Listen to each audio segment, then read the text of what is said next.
mamana na punta. Ngayong November 13, ano na naman kayang isda ang mahuli natin ngayon? Sa drop na to, wow, ang daming dalagang bukid na kulay blue. Sana may magpakitang malaki at paglapag natin sa ilalim ay gagamitan na natin ng mga teknik yan, yung ating magic dust at yung uhog na fish call.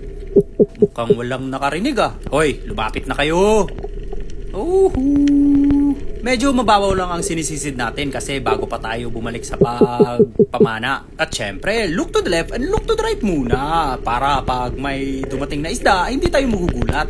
Kasi yan ang kadalasan na nangyari, magugulat tayo. Wow, ang daming surahan. Pero mukhang, ayun, isang tribali, mukhang good size na. Puk! Ayay, ano nangyari? Ay, nasangit. Medyo nabulubod ang ating line sa may rubber. Kaya mag-load muna tayo dyan. Kaya pa naman. At meron pa tayong hangin. Sana hindi aalis ang isdang to. Hoy, wag ka muna umalis. Kaya iloload muna natin to.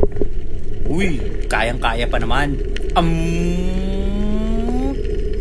Boom! Sampul ka tribali ka! Grabe, nagsigisi. Meron talaga tayong mga ninja moves dun, no? Ayun! Isang good size na tribali. O di kayo talakitok. At siya nga pala, salamat nga pala sa walang sawa niyong panonood at ang kilig nating mga videos. Stay safe and God bless sa inyo mga ka-adventure. Ingat!